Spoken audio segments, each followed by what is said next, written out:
Muy buenas noches, qué gusto estar con ustedes en esta emisión más de Oaxaca a Fondo, este programa de la Corporación Oaxaqueña de Radio y Televisión, Canal 9, para que pues aquí pueda usted escuchar algunos temas con un poquito más de detalle, buscando que se genere un análisis, pero sobre todo que usted vaya forjando una opinión propia a partir de los temas que abordamos.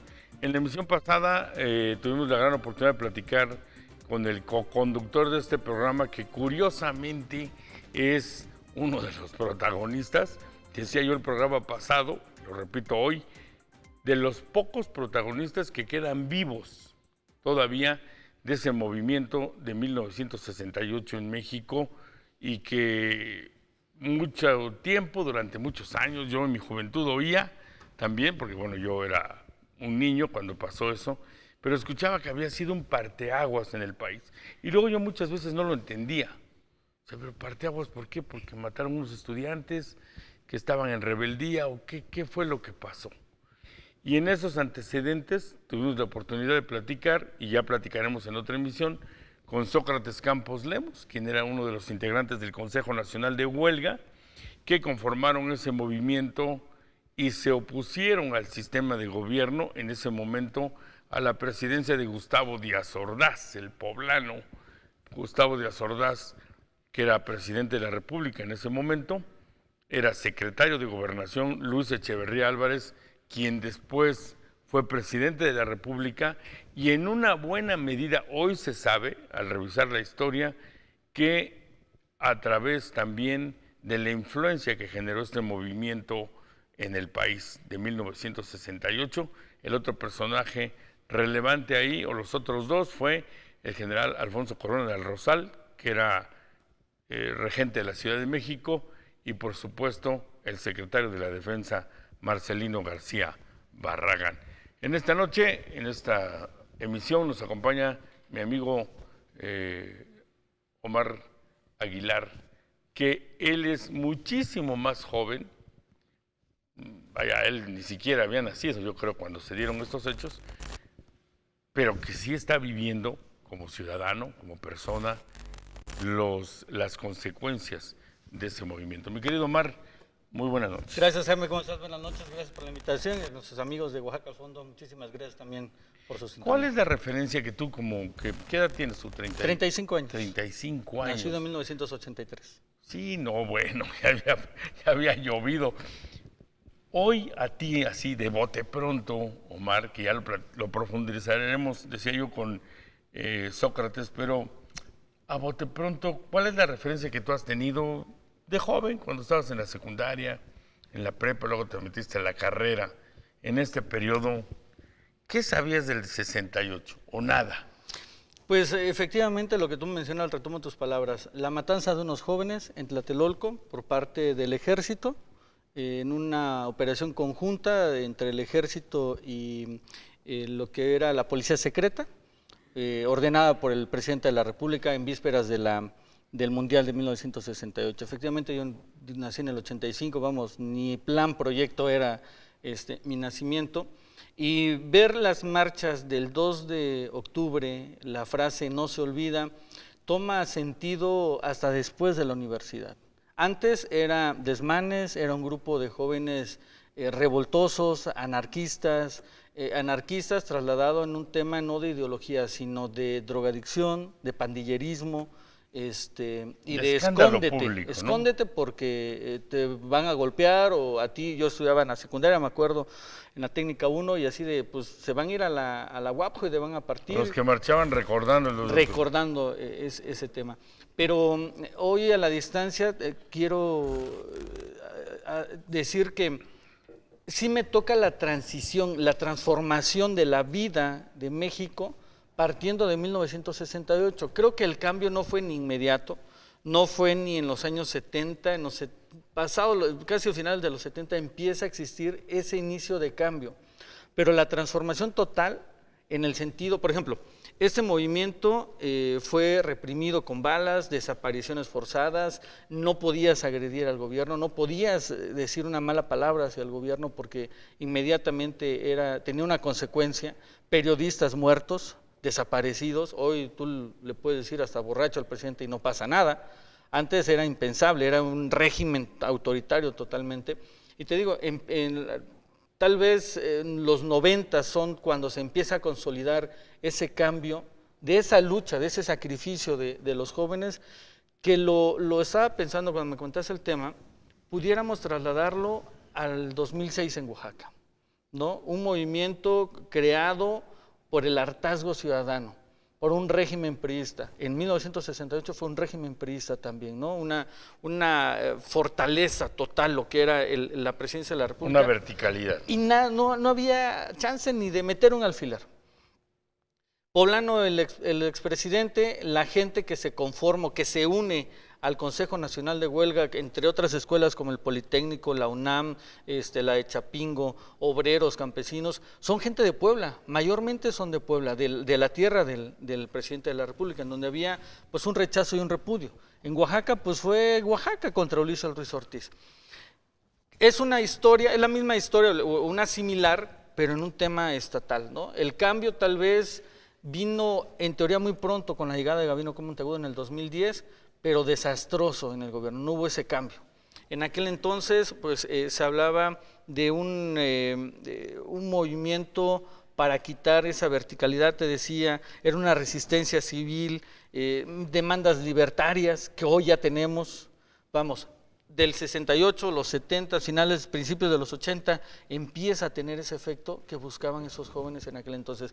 Para haber vivido ese momento y tener conciencia de él, debimos haber nacido por ahí de los 40, tendríamos 18 años en el 68, 35 para ya tener una noción realmente de lo que estaba pasando en la vida política y en la vida social como México en su conjunto como sociedad. Fíjate que el tema, y por eso la importancia de estos programas, que yo creo que serán 3, tal vez 4, primero es porque en este 2 de octubre, que viene, del 2018, se cumplen 50 años de que se dieron esos acontecimientos. Platicando con Sócrates Campos Lemus en la pasada emisión, pudimos percibir claramente que justo lo que sucede, y esa es la gran trascendencia del 68, es el rompimiento de la verticalidad de mando, además con un presidente extremadamente de mano dura, que era Gustavo Díaz Ordaz. Y nos narró Sócrates cómo los comités de alumnos que existían fueron desplazados por los llamados comités de lucha. Esos comités de alumnos que controlaban las universidades y los grupos estudiantiles eran financiados y coordinados por el gobierno federal. Nos hablaba de Banobras incluso y otras dependencias. Pero la clave, lo importante para llegar al punto que acabas de mencionar, es cómo los comités de lucha primero, que fueron nombrados por votación y por decisión de los alumnos, no por la imposición del gobierno como venían los otros. Estos comités de lucha conforman el Consejo Nacional de Huelga, y el Consejo Nacional de Huelga comienza a hacer cosas que no habían sucedido en México. La marcha de agosto, ¿no? En donde fue la primera. Fue la primera marcha multitud que incluso no llegaron al Zócalo. El Zócalo era intocable. Ya nos decía Sócrates. Era para los eventos del gobierno federal. Y es la primera marcha con más de 100,000 gentes. El gobierno se asusta y dice, ay, caray, ¿y ahora qué? Y luego hay que hablar con nuestros comités. No, pues los comités de alumnos ya no rifan. Y ya se conformó un Comité Nacional de Huelga. Entonces nos narra cómo durante todo el 68 y quizá desde el 67, el gobierno con sus granaderos, o sea, el gobierno del Distrito Federal, en coordinación con el gobierno federal, ya habían entrado a escuelas a golpear y detener alumnos. Había alumnos que ya habían sido desaparecidos. Sí. No hay cifras exactas de antes esos, de llegar, exacto, antes de llegar al 68. Entonces, la primera puntilla terrible es cuando el gobierno ve que marchan más de 100,000 gentes protestando y gritando. Y entonces viene el informe de Gustavo Díaz Ordaz, el 1 de septiembre de ese año, y dice justo lo que estabas diciendo. rijosos, revoltosos, infiltrados por la Internacional Socialista que quieren derrocar al gobierno. Y no lo vamos a permitir. Son unos escandalosos. Eso hace que después del informe se genere otra megamarcha llamada Marcha del Silencio, en donde algunos incluso se tapan las bocas y con tapado cubrebocas o con cinta para decirle al gobierno, no somos revoltosos, ni escandalosos. Somos gente inconforme, que está harta de este autoritarismo. Ese es el gran valor del 68. Y como viene una bola y viene la proyección de una imagen nacional, Omar, a través de los Juegos Olímpicos, que se inauguraron el 12 de octubre, 10 días después de la matanza de Tlatelolco, entonces el gobierno le entra pavor con estos temas, llega una marcha hasta el Zócalo por primera vez en la historia del país. El Zócalo era intocable hasta que esta gente llegó, y llegó hasta el Zócalo y ahí se manifestaron. Y nos decía Sócrates, incluso decían, aquí nos vamos a quedar. En algunos textos se encontraba que esa marcha, esa culminación, ese meeting que se da ahí, es como si hubiera sido la conquista de la ciudad. Como en los tiempos de la Revolución, como en los tiempos de Independencia, era una gran victoria, porque efectivamente el Zócalo era imparable, era imposible llegar, era un bastión, era un símbolo. Fue una del falta poder. de respeto al gobierno, así lo tomaron. Porque incluso izan una bandera, que dice Sócrates, digo, ¿y por qué no la subieron hasta arriba? Porque se les atoró a la mitad. Entonces quedó a la mitad del asta la bandera rojinegra de huelga. Y al otro día, a los 2 días, el gobierno federal hacía un evento de desagravio a la bandera. Y entonces llegan un montón de burócratas, trabajadores del gobierno, donde izan la bandera, ¿no? Y quitan el banderín ese rojo en desagravio a la bandera.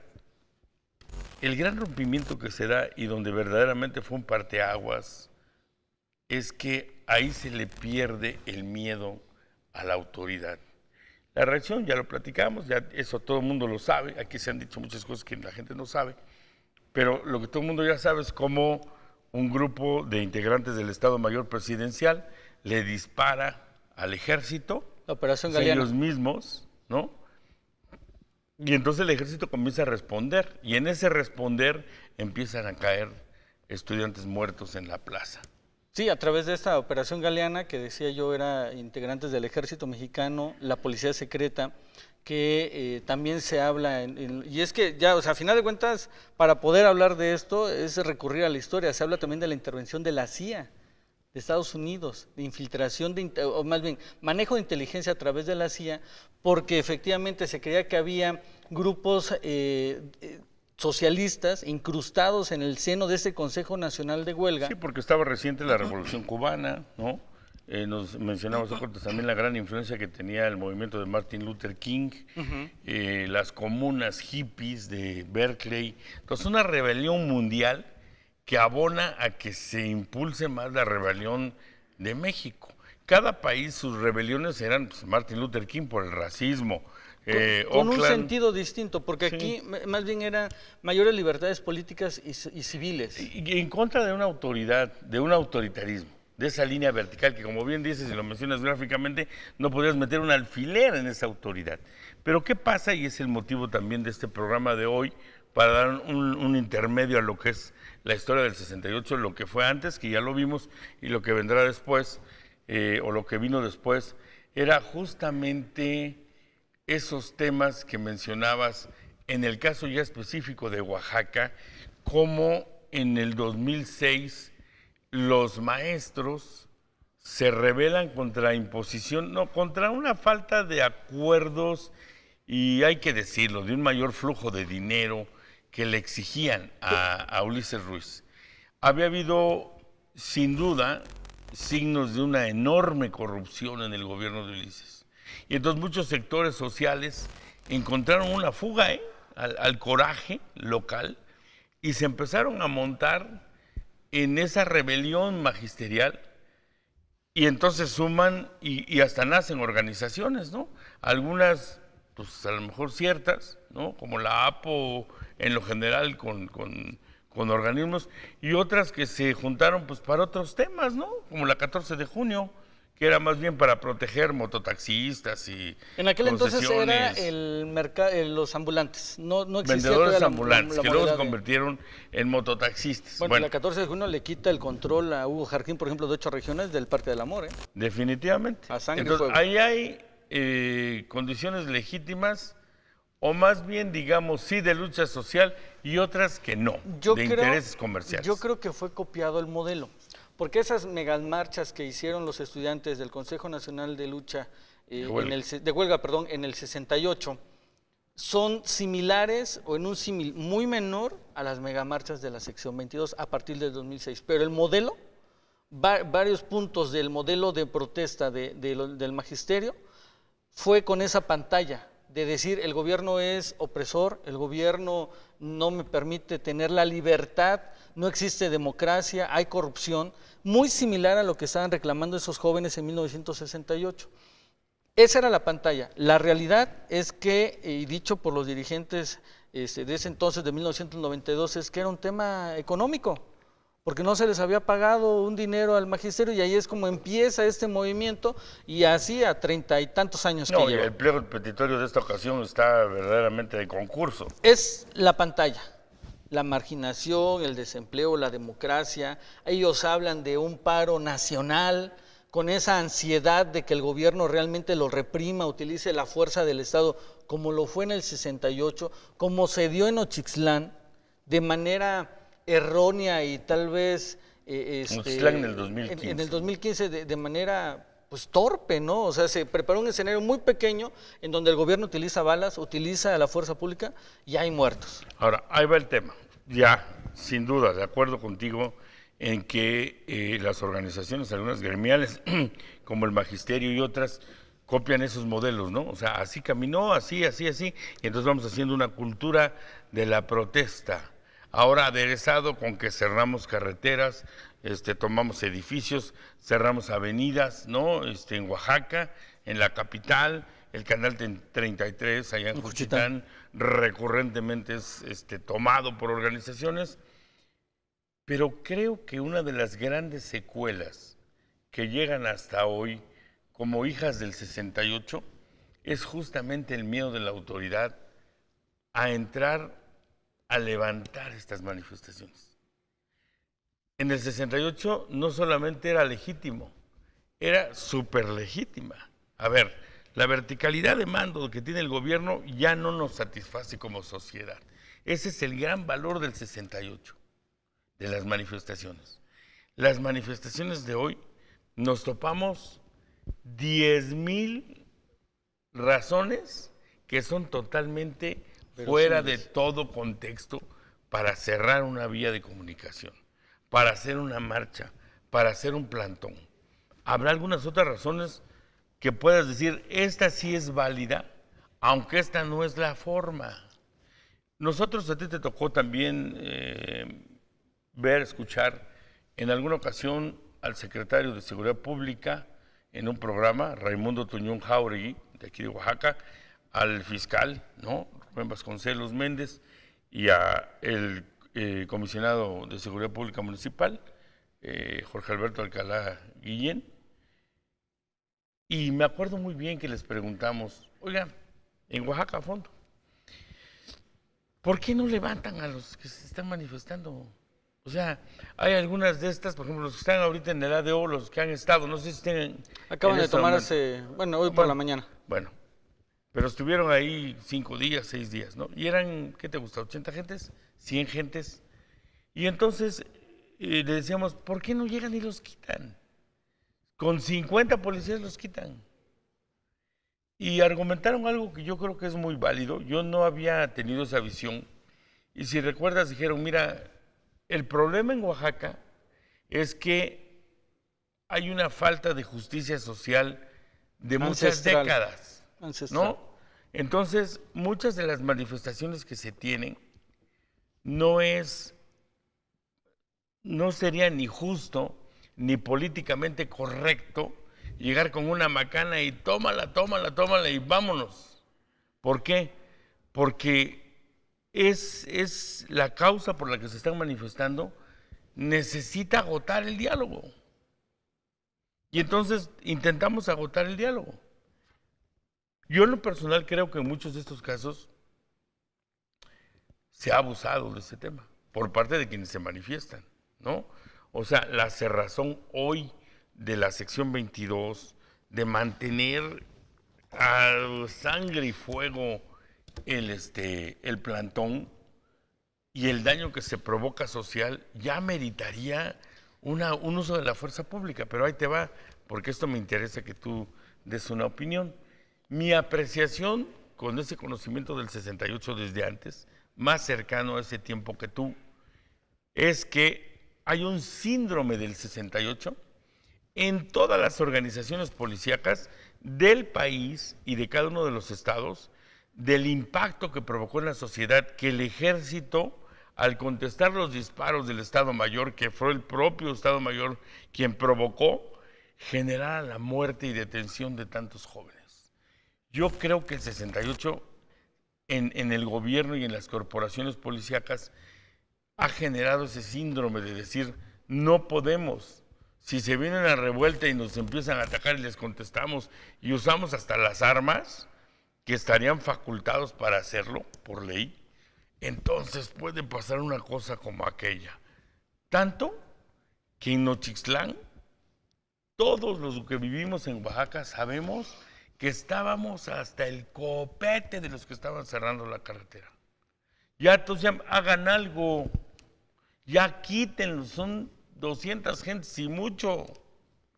Y cuando hicieron algo, que hay que decirlo, lo hicieron mal, entonces se voltea la opinión pública. Y ahora resulta que quienes cerraban Nochixtlán son héroes y son víctimas cuando nos tenían a Oaxaca secuestrados. ¿Tú crees, Omar, que tienes experiencia en tema de organizaciones policíacas, que sí, conociendo un poco más del 68, haya este síndrome de miedo al 68 y a lo que representó hoy en la actuación de las organizaciones policíacas? No creo que sea miedo. Y va a sonar burdo, pero yo creo que es precaución. Te voy a decir por qué.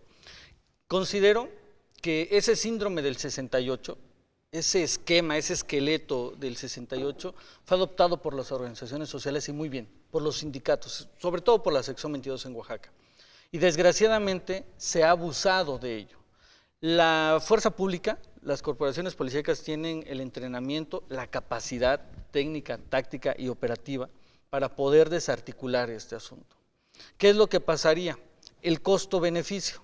Si llega la policía a macanazos, con gases, con balas, evidentemente está tan aprendido el modelo del 68 por las organizaciones que de inmediato, de ser victimarios, se vuelven víctimas. Y la precaución de la autoridad es decir, no voy a permitir que se vuelva ese pequeño movimiento o esa manifestación de 80 gentes, de 100 gentes, en un tema para que ataquen al gobierno. ¿Internacional? Porque además, voy para allá, porque además el tema de los derechos humanos no existían en 1968. Vamos, quien tuvo la oportunidad de hacer el servicio militar antes de los 90, les tocaban tablazos, literal, o sea, tablas en anal, ¿no? Castigo, órale, y arrestos duros, como era el ejército. Hoy, hacer servicio militar, si bien te va, es ir a marchar, ir a cortar el pastito a una colonia. Más princesa, pues. No, es completamente roto el tema. Simplemente, el policía que logra detener a un delincuente, en automático, lleva denuncias por abuso de autoridad, por robo, uso ilegítimo de la fuerza, tortura, algo que se daba en otros tiempos. Y vamos, se creó la fama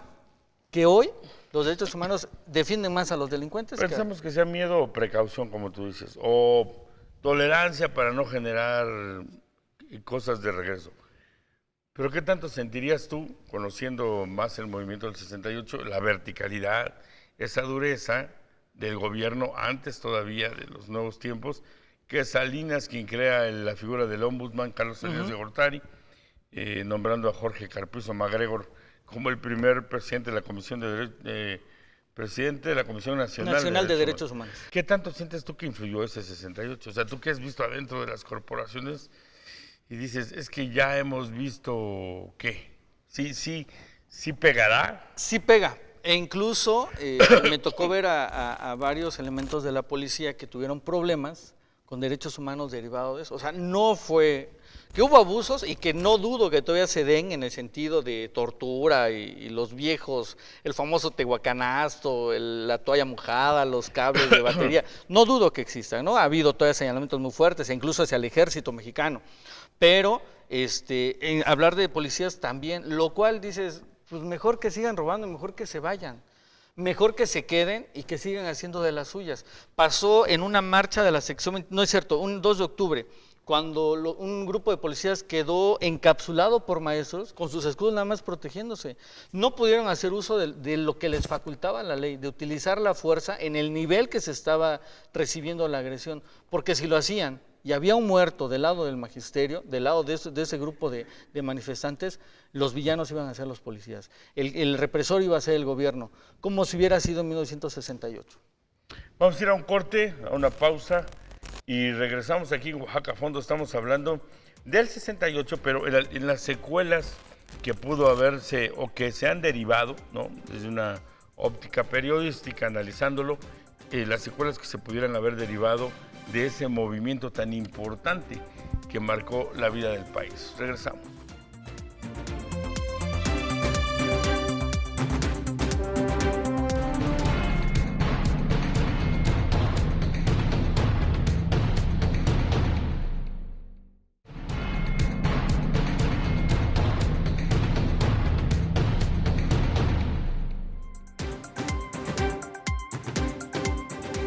Qué bueno que sigue con nosotros. Continuamos aquí en Oaxaca a Fondo. Omar Aguilar, servidor Jaime Velázquez, platicando de los temas del 68 y sus posteriores consecuencias. Quizá Oaxaca sea un ejemplo muy claro de este modelo tan represivo que tenía el gobierno de la República en los tiempos de Gustavo Díaz Ordaz. Y cómo va evolucionando a lo que tú dices, de que se empieza a abrir más la tolerancia, no al 100, y hoy no está al 100, pero se abre la tolerancia, se cuida más el ir a desmoronar mítines o parar marchas. Hoy acaban de tener una confrontación los maestros hace unos días en la Ciudad de México, en la calzada Zaragoza, en la calzada de Tlalpan, en Puebla, que hay que recordar que en Puebla, donde los encapsularon en su marcha que iban hacia México, el secretario general de gobierno es Diodoro Carrasco Altamira, exgobernador que de fue Oaxaca. Gobernador de Oaxaca y que conoce los temas de la 22 perfectamente, ¿no? Yo diría que el 2006, como comentábamos, 38 años después de lo acontecido en el 68, inclina la balanza para el otro lado. O sea, el nivel de tolerancia, ¿cuánto duró el 2006 el paro de los maestros? ¿10 meses? Fue en junio, Mayo, en noviembre se había acabado. Mayo, 15 de mayo empezó. 14 de bueno, fue el 15 de mayo con el plantón. Cuando hacen el plantón, la intervención es el 14 de junio, julio, agosto, y finales de septiembre, noviembre. octubre, noviembre, 6 meses. Un plantón de 6 meses en el centro de la ciudad que devastó la economía, no del centro histórico, de todo el estado. Hay empresas hoy que a la distancia, 2006 al 2018 son 6 y 6, 12 años, ¿no? Todavía no se recuperan, o algunas que desaparecieron. El efecto fue terrible para la economía y varios sectores sociales. Esos 6 meses de plantón creo que son en Oaxaca, porque no ha habido otro lugar donde permanezcan tanto tiempo. Estuvieron en el Monumento de la Revolución, pero no se compara a lo que fue Oaxaca en el 2006, con la formación de la Asamblea Popular de los Pueblos de Oaxaca. Hay quienes dicen, hoy, al tiempo, que si hubiera sido una rebelión legítima, con sustento social, nadie la para. O sea, hubieran derrocado al gobierno y quién sabe qué hubiera pasado. Sin duda hubo cuestiones que incidieron en el levantamiento y conveniencias políticas de diferentes sectores, grupos, partidos, para mantener avivar el fuego. Pero viendo el tema del 68, hoy, Omar, amigo televidente, creo que es el contrapeso, la contraparte, el extremo de la represión en el 68, matando jóvenes, el gobierno matando jóvenes. Y utilizando al ejército, porque acuérdate que México es uno de los países que tiene el ejército y su fuerza aérea, su marina, no para ir a invadir, ¿no? Sino para cuidar la soberanía, cuidarnos al interior. A la y población. El símbolo de utilizar el ejército, que las balas del ejército hayan sido las que mataran a los jóvenes, marcó una directriz internacional de decir, el propio gobierno acabando a la juventud, a los próximos mexicanos, a los próximos que pueden llevar y dirigir a ese país. Disparando contra su gente. Entonces decía yo, ese modelo de represión, de un gran autoritarismo, vino a ser la contraparte en el 2006 en Oaxaca, fíjese nada más. Porque no hay otro evento en el Inter tan importante como lo que sucedió con el 2006 en Oaxaca. Bueno, ni siquiera el surgimiento del EPR o del EZLN. No, esto fue el impacto. ¿Por qué? Porque fue exactamente lo contrario, Omar.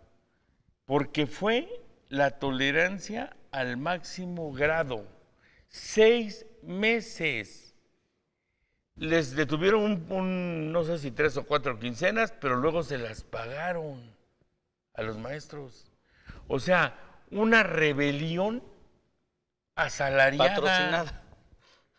O sea, yo lo otro día decía en la radio, y lo digo aquí ahora, es como si Fidel Castro, el Che Guevara y los barbudos, rebelándose contra Fulgencio Batista, el día 15 fueran con su tarjeta a un cajero y cobraran su quincena. Emanada de ese gobierno que Emanada de ese gobierno al que están derrocando. Así del mundo al revés en el que vivimos en Oaxaca. Hoy se dice que a través de la reforma educativa se le puede descontar a los maestros los días, o se les debe descontar por ley, los días que no trabajen. Y si son más de 3, es decir, 4, hay que decirlo claramente, es despido. Y no solamente por la reforma educativa, eso está en la Ley Federal del Trabajo. Pero no se hace. ¿Será que les descuentan? Entonces, a lo que voy es, el máximo nivel de tolerancia fue en el 2006 en Oaxaca. 6 meses cobrando su quincena. Pues claro, yo no me levanto, ¿para qué me voy? Y además aquí estoy, el día 15 y el día 30 voy a ir a cobrar. Eso sirvió también para darle oxigenación y poder costear el movimiento, porque hay que decirlo, los profesores son los que pagan su transportación a la Ciudad de México, su estadía, sus comidas. La dirigencia no mueve un solo dedo, son sus soldados, pero es autosuficiente. ¿Por qué? Porque de manera externa al movimiento, el gobierno le está inyectando el dinero para que se pueda mantener. Y aparte de eso, evidentemente tenían las cuotas sindicales, el dinero de varios programas educativos, asunto... El de la nómina también. Es la y además se acordaba en Oaxaca. O sea, el IEPO era el que acordaba los pagos, las plazas. ¿Cuándo y a quién se les pagaba? Llegada la reforma educativa, se acabó eso. Sí, se centralizó la educación, ¿no? Pero ya estamos hablando del 2011, ¿no? No, del 2015.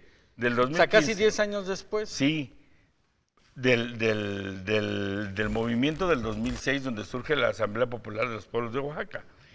Pero el tema de hoy es este, ¿no? O sea, ¿cómo alcanza el impacto del 68 en el asunto social? ¡Pau! ¿No? El gobierno en contra de la gente. Porque además el movimiento era justo, era correcto. Rómpeme esas líneas tan verticales, tan inamovibles, tan duras de autoridad. O sea, dale chance a la sociedad que opine, que participe. No, plomazos, bote, detenidos, muertos. Y cuando le damos la vuelta y le damos un giro y nos vamos al 2006, entonces nos vamos al otro extremo. Imagínate el 2006 en el 68, inimaginable. No. O sea, hubiera durado, yo no sé, Unas horas, semanas y mucho. Horas, Unas horas, porque y era- hubieran llegado y vámonos, Bueno. y vámonos, y vámonos. Pa' pronto.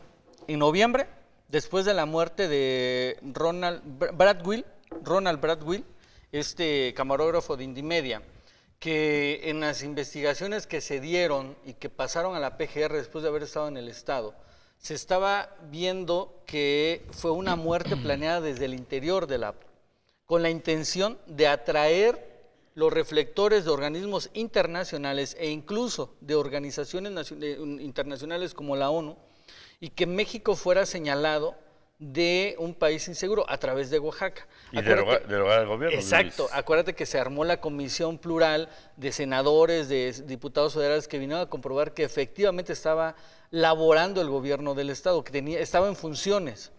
Pero los mecanismos de control y disuasión del gobierno no fueron efectivos. Es decir, como en el 68, como en antaño, de decir, a ver, tú te calmas, ¿por las buenas o por las malas? Por las buenas es no hagas nada, por las malas te rebelas y te estoy mandando al ejército y estás desaparecido. Tú lo dabas a conocer como periodista. No, te daban te tus desaparecían. No recuerdo el nombre del periodista, mi mamá fue testigo de ese velorio, que llega el presidente de la República y la esposa lo corre, porque lo encuentran encajuelado. Hoy ha habido muertes de periodistas, desaparecidos, torturados y secuestrados, pero por otra índole, ¿no? El crimen organizado. Pero ya no ha habido por el gobierno, o al menos señalamientos directos o dados a conocer que haya sido el O que gobierno. dicen de repente, y hay que decirlo, digo, a ver, te lo hemos dicho en radio también, que dicen, es que Oaxaca tiene los índices más altos de persecución a periodistas. Pues no sé por quién, ¿no? O sea, y de hecho aquí ni siquiera en Oaxaca el crimen organizado tiene una gran incidencia con los periodistas, el gobierno menos, de ningún nivel, ni federal, ni estatal, ni municipal. O sea, hay un equilibrio en ese sentido, hay un equilibrio, o sea, se Pero puede... no se tiene también la libertad del 100%, ¿no? Hay algunas cuestiones que todavía no se logran romper, ¿no? Que de alguna manera sí te ata en ese lineamiento.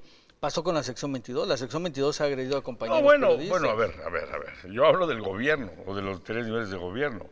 Yo creo que quienes más agresivos han sido con los periodistas son la sección 22, la CTM. Mario Jiménez le dieron sus varillazos en la cabeza. Un profesor, ahí está, grabado en video y con Y fotos. no hubo consecuencias. Y no hay nada, ¿no? Y tenemos una Fiscalía de Protección para medios de comunicación, la CTM, el Sindicato Libertad, les han arrebatado cámaras, o sea, pero a lo que voy es que ya no hay esa, al menos no abiertamente, al menos no abundantemente, de ataque a medios de comunicación por parte de los niveles de gobierno. Es que antes esos mecanismos de control, te decía, y de disuasión era de aniquilar. Por eso, pero en el 68 fue parte de la rebelión Sí, también, claro. fue parte de lo que empujó y decir, oye, ya estuvo bien, Romper ¿no? eso, ¿no? ¿No? Pero, fíjate ahora que mencionabas, recuerdo bien que se hizo esta comisión que vino a revisar a Oaxaca si había gobernabilidad en el 2006 o Gobernabilidad era no, la palabra, es cierto. sino porque el Congreso de la Unión era el único que podía decretar la desaparición de poderes en Oaxaca nombrar un gobernador y que nombró un interino. gobernador interino. Y Bulmaro Rito Salinas firmó a favor de la revisión, ¿eh? Y era un brazo derecho de Ulises Ruiz Era Ortiz. presidente de la Gran Comisión en el Congreso del Y Estado. el otro que firmó fue Adolfo Toledo Infanzón, que era senador. Senador. Y ellos firmaron en contra de Ulises. Ahí está para la historia. Y ahí están las firmas. Pero esa es más bien Sí, una acotación pero mira, del tema. El tema de cómo conocer realmente los hechos del 2006, es un gran rompecabezas, ¿no? Yo tengo conocimiento de una pequeña parte. A mí me tocó vivir, tú la viviste, el comerciante tendrá otra, los obreros, los sindicalistas tendrán otra. Pero en el caso del 68, fíjate, fue hasta el 2006 cuando la Fiscalía Especial para los Movimientos Sociales y Políticos de la PGR dio a conocer la verdad histórica de esos hechos. Estamos hablando, fue en el 2006, del 68, 38 años después, casi 40 años. Y fíjate que una cosa interesante que pudiera darse en un programa más que podamos coincidir con Sócrates es que hay todavía documentos, no me acuerdo el nombre que me dijo hace poco Sócrates, están diciendo que hasta dentro de 5 años o no sé cuánto van a liberar otros documentos. Yo lo digo en el programa, porque él lo vivió ahí de cerca. Hay que recordar que Sócrates estuvo 2 años, 8 meses en el Palacio Negro de Lecumberri. Bueno, él estaba preso. haciendo uso de la palabra cuando se sueltan los primeros disparos. Él estaba arriba, Él estaba haciendo uso de la palabra. pasando sí, claro. cuando sueltan las bengalas y empiezan los disparos en la Plaza de las Tres Culturas. Entonces, lo que es muy interesante, y por eso es bueno recordar que los 50 años del 68 se vuelven simbólicos, es porque fíjate cómo se movió el péndulo del autoritarismo al otro lado de la tolerancia absoluta, hasta que se te salga por las orejas la tolerancia. El Nochistlán, imagínese usted, levantaron un monumento a los caídos. Pues ¿qué no estaban cometiendo el delito de cerrar una vía de comunicación? Las vías federales. ¿Cuáles héroes? Hay un comité de víctimas. Cuando eran victimarios. El otro día, un señor pobre, se me olvidó el nombre, que iba con unas copas, se tropezó con una estatua de los héroes de Nochistlán, la tiró, la rompió, lo agarraron y le sacaron 20,000 pesos para reponer. Y todavía le pusieron una calentada y le dijeron, ¿quién te mandó? ¿No? Y pues él venía saliendo del Gallito de Oro, no sé de dónde. Y bueno, feliz, pero fíjate cómo las cosas, hoy por ejemplo te digo, cómo hacerle entender al magisterio que levante su plantón. No hay forma. No hay forma. Es que ellos quieran, hagan conciencia y se levanten, pero ¿será eso? ¿Será que podamos vivir eso? Pero por otro lado, me decía una señora con la que estaba platicando, me decía, pues sí, Jaime, pero ¿qué es mejor? ¿La represión o esta tolerancia? ¿Tú qué piensas? Yo creo que en un momento dado es necesaria la represión. Es como un padre con su hijo. No te estás quieto, ya te hablé, ¿no? Ya te hablé bonito, ya te grité, ¿no entiendes? Tienes que darle el jalón. Porque te voy a decir una cosa, si permites que pase esa línea, como la está pasando en la sección 22, como lo ha pasado en los últimos 30 años, buscando un cambio democrático en el Estado y en el país, eso es en el discurso, porque en los pliegos petitorios se han eso no adjudicado aparece. esa bandera, de decir, yo me estoy sacrificando por ti, pueblo, para que vivas mejor. ¿Ya sabes cuál es una de las peticiones que a mí me causó un gran asombro? Que se derogue la ley de seguridad interna. Por eso están plantados. No tendría... Porque ellos dicen que se derogue la ley de seguridad interna. Bueno, yo creo que ni siquiera la conocen. Pero vamos, son banderas que van recogiendo. A ver, esta sirve, ya no me sirve, voy a tomar aquella. Es un barril sin fondo. Te voy a decir, el motivo por el cual es un barril sin fondo, por el dinero que le inyecta al gobierno en el acuerdo por debajo. A ver, libérame, preséntame con vida a todos los desaparecidos. Y tienen en la lista gente del 68. Imagínate, por eso salió WhatsApp que dice, como no llegaron a un acuerdo, ya aumentaron unas más. Una, que presenten con vida a los 12 discípulos de Jesús, ¿no? Y así, que para la guerra en Siria. Los 43 de Ayotzinapa. Pero ¿por qué viene esta mofa? Porque evidentemente el grado de tolerancia es enorme. O sea, el péndulo, repito, insisto, el péndulo de donde estaba en 1968 con esas líneas del autoritarismo se desplazó y nos lleva al Oaxaca 2018, bueno, en el 2006 y ahora en el 2018, a la tolerancia absoluta. No, vaya usted con unas tijeras y rompa un hule, verá cómo le va aquí en el Zócalo. Los extremos siempre son muy complicados y traen consecuencias desastrosas para el tema que estemos hablando. En el caso del péndulo, que retomo ahí tu palabra, de que se traslada de la rigidez del gobierno hoy al abuso de un grupo, entre comillas, social, va a traer otras consecuencias. En el 68 trajo la muerte, desaparición, tortura de cientos de jóvenes. En este momento se pudiera estar cocinando, además porque viene el cambio de presidente, de todo el tema electoral. Hemos visto cómo la sociedad, en mi vida, 30 años atrás, nunca vi que un ciudadano, sobre todo las mujeres, enfrentaran a los maestros, se dijeran de palabras y además lograran que no se llevaran el camión o lo ocuparan para el bloqueo. Estuvo buenísimo. Ahí hubo un video circulando donde está una señora, les quieren cerrar el paso aquí en la Avenida Universidad, y una señora empieza a gritar dentro del camión, ¡atropéllalos, vámonos! ¡Quítense estos desgraciados! y arranca el camión, y pasa el bloqueo. Yo no sé si va a ser la propia sociedad, un sector de la población, o el propio gobierno influenciado o exigido por la sociedad Impulsado. de que tenga una acción. Debe de ser inteligente, debe de ser consensuada, además debe de ser efectiva, no con la Que no dañe tampoco los verticalidad, derechos no de con la aquellos. verticalidad, es la adaptación de los nuevos tiempos para poder aplicar esas formas de inflexión que tenían en el 68 y que hoy tienen estos movimientos. Como sociedad, como ciudadano, como tú dices, ve y trata de atravesar, a ti te tocó en el IMSS, te iban a golpear por querer pasar un bloqueo, te bajaron de la moto y casi te Casi rompen. me quitaban la moto, me dijeron que no, se juntaron 3 o 4, había señoras con niños que fueron a bajar, después lo supimos, a una de estas colonias, de las Colonias Unidas o de estas de allá, que no tenían nada que ver con esa organización, no era el magisterio, era una organización, pero para tener gente ahí y tener niños. Estamos, repito, ante el punto en el cual se está cocinando otra vez esa olla de presión y está generando la presión necesaria Ahora del otro lado, para de lo poder- que fue para la poder- verticalidad para y la poder autoritarismo. estallar. La consecuencia definitivamente va a ser desastrosa. Si no se llega a través del diálogo, esos mecanismos que tienen ahora el gobierno y no los anteriores de aniquilar y desaparecer a la dirigencia, porque eso es lo que era. A ver, las cabezas, en el caso del 68, una de las cabezas era Sócrates Campos Lemos. ¿Cómo fue?